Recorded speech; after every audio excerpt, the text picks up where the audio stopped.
ವಿಶ್ವದ super powerful ರಾಷ್ಟ್ರ ಅಮೆರಿಕಕ್ಕೆ ಸ್ತ್ರೀ ಕಂಟಕ ಕಾಡ್ತಾ ಇದೆ. ಇಲ್ಲಿ ನಿರಂತರವಾಗಿ ಹೆಚ್ಚಾಗ್ತಾ ಇರುವ ಅಪರಾಧ ಪ್ರಕರಣದಲ್ಲಿ ಮಹಿಳೆಯರ ಕೈವಾಡವೇ ಹೆಚ್ಚು ಅನ್ನೋ ಶಾಕಿಂಗ್ ಮಾಹಿತಿ ಬಯಲಾಗಿದೆ. ಅಷ್ಟಕ್ಕೂ ಅಮೆರಿಕದ ಮಹಿಳೆಯರು ಹೊರತಾಗಿ ಇನ್ನು ಯಾವ ರಾಷ್ಟ್ರದ ಮಹಿಳೆಯರು ರಾಷ್ಟ್ರಕ್ಕೆ ಕಂಟಕ ಆಗಿದ್ದಾರೆ? ಎಲ್ಲಿದೆ ಕಂಪ್ಲೀಟ್ ರಿಪೋರ್ಟ್. ಅಮೆರಿಕದಲ್ಲಿ ಗಲ್ಲಿಯಲ್ಲಿ ಸ್ತ್ರೀ ಕಂಟಕ, ಕೊಲೆ, ಡ್ರಗ್ಸ್, ಕಳ್ಳತನ ಇವರೇ ನಂಬರ್ 1. ಅಪರಾಧ ಲೋಕ ಅಂದಾಕ್ಷಣ ಗುಂಡ, ಡಾನ್, ಗ್ಯಾಂಗ್ಸ್ಟರ್, ಕಳ್ಳ, ಸ್ಮಗ್ಲರ್ ಇವರೇ ಮೊದಲು ನೆನಪಾಗ್ಬಿಡ್ತಾರೆ. ಅದರಲ್ಲೂ ಮೊದಲು ನೆನಪಾಗೋದು ಗಂಡಸರ ಮುಖ. ಆದ್ರೆ ಈಗ ಅಪರಾಧ ಲೋಕದ ಚಿತ್ರಣ ಹಂತವಾಗಿ ಬದಲಾಗ್ತಾ ಇದೆ.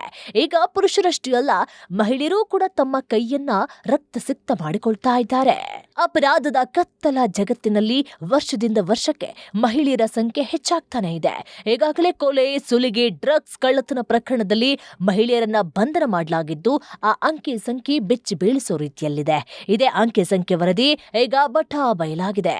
ವಿಶ್ವಸಂಸ್ಥೆ ಮತ್ತು ವರ್ಲ್ಡ್ ಫೀಮೇಲ್ ಇಂಪ್ರಿಸನ್ಮೆಂಟ್ ಲಿಸ್ಟ್ನ 2025 ವರದಿ ಹೇಳುವುದೇ ಶಾಕ್ ಕೊಡುವಂತ ಸತ್ಯ. ಜಗತ್ತಿನ ವಿವಿಧ ಕಾರಾಗೃಹಗಳಲ್ಲಿ ಒಟ್ಟು 7,33,000ಕ್ಕೂ ಹೆಚ್ಚು ಮಹಿಳೆಯರು ಸೆರೆವಾಸದಲ್ಲಿದ್ದಾರೆ. ಇದರಲ್ಲಿ ಅಗ್ರಸ್ಥಾನದಲ್ಲಿ ಇರುವಂತಹ ದೇಶ ಯಾವುದು ಗೊತ್ತಾ? ಪ್ರಪಂಚದ ಅತಿ ಶಕ್ತಿಶಾಲಿ ರಾಷ್ಟ್ರ ಅಂತ ಹೇಳಿಕೊಳ್ಳುವ ಅಮೆರಿಕ. ವರದಿಯಲ್ಲಿ ಉಲ್ಲೇಖ ಆಗಿರುವ ಪ್ರಕಾರ ಮಹಿಳಾ ಕೈದಿಗಳ ಪಟ್ಟಿಯಲ್ಲಿ ಅಮೆರಿಕ ನಂಬರ್ 1 ಸ್ಥಾನದಲ್ಲಿದೆ. ಇಲ್ಲಿ ಒಟ್ಟು 1,74,607 ಮಹಿಳಾ ಕೈದಿಗಳು ಜೈಲಿನಲ್ಲಿದ್ದಾರೆ. ಅಮೆರಿಕದ ಬೆನ್ನಿಗೆ ನಿಂತಿರುವುದು ಚೀನಾ. ಅಲ್ಲಿ 1,45,000 ಮಹಿಳೆಯರು ಸೆರೆಮನೆಯೊಳಗಿದ್ದಾರೆ.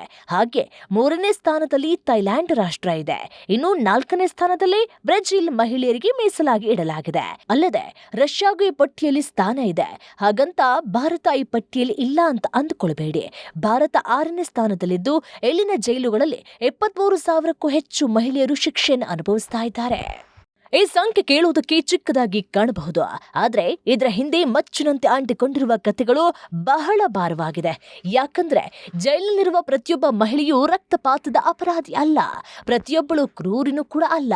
ಬಹಳಷ್ಟು ಮಹಿಳೆಯರು ಕ್ಷುಲ್ಲಕ ಕಾರಣಗಳಿಗೆ ಜೈಲು ಸೇರುವವರು.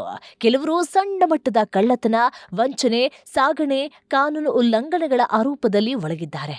ಇದೇ ವರದಿ ಪ್ರಕಾರ ಮಹಿಳೆಯರು ಅಪರಾಧದ ಜಗತ್ತಿಗೆ ತಾವು ಬರೋದಿಲ್ಲ. ಅದರ ಹಿಂದೆ ಅವರ ನೋವು, ಹಸಿವು, ಬಡತನ ಇವೆಲ್ಲ ಒಂದೊಂದಾಗಿ ನಿಂತುಬಿಟ್ಟಿದೆ.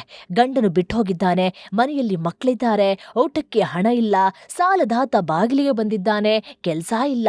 ಅಂಥ ಪರಿಸ್ಥಿತಿಯಲ್ಲಿ ಕೆಲವು ಮಹಿಳೆಯರು ಬದುಕಿಗಾಗಿ ತಪ್ಪು ದಾರಿಗೆ ಕಾಲಿಡ್ತಾರೆ. ಒಮ್ಮೆ ಮಹಿಳೆಯ ಕೈಗೆ ಬೇಡಿ ಬಿದ್ರೆ ಮುಗೀತು. ಆಕೆ ಜೈಲಿಂದ ಹೊರಗೆ ಬಂದ ಮೇಲೆ ಸಮಾಜವೇ ಮತ್ತೊಮ್ಮೆ ಶಿಕ್ಷೆ ಕೊಡ್ತದೆ. ಜೈಲು ಹೋಗಿದ್ದವಳು ಎಂಬ ಪಟ್ಟ ಕಟ್ತಾರೆ. ಕೆಲಸ ಸಿಗೋದಿಲ್ಲ, ಗೌರವ ನೋ ಚಾನ್ಸ್, ಕುಟುಂಬವೇ ಒಪ್ಕೊಳ್ಳೋದಿಲ್ಲ. ಅಂದ್ರೆ ಜೈಲು ಗೋಡೆಗಳಿಗಿಂತ ದೊಡ್ಡ ಕಾರಾಗೃಹ ಅವಳಿಗೆ ಸಮಾಜವೇ ಆಗಿಬಿಡುತ್ತೆ. ಇನ್ನು ಮಹಿಳಾ ಕೈದಿಗಳ ಸಂಖ್ಯೆ ಏರಿಕೆಯಾಗ್ತಿದೆ ಅಂದ್ರೆ ಮಹಿಳೆಯರಲ್ಲಿ ಅಪರಾಧ ಹೆಚ್ಚಾಗ್ತಿದೆ ಅನ್ನೋದಷ್ಟೇ ಅರ್ಥ ಅಲ್ಲ. ಸಮಾಜದಲ್ಲಿ ಮಹಿಳೆಯರ ಮೇಲೆ ಒತ್ತಡ, ಅನ್ಯಾಯ, ಬಡತನ, ಅಸಮಾನತೆ ಹೆಚ್ಚಾಗಿದೆ ಅನ್ನೋದಕ್ಕೂ ಇದು ದೊಡ್ಡ ಸಾಕ್ಷಿಯಾಗಿದೆ.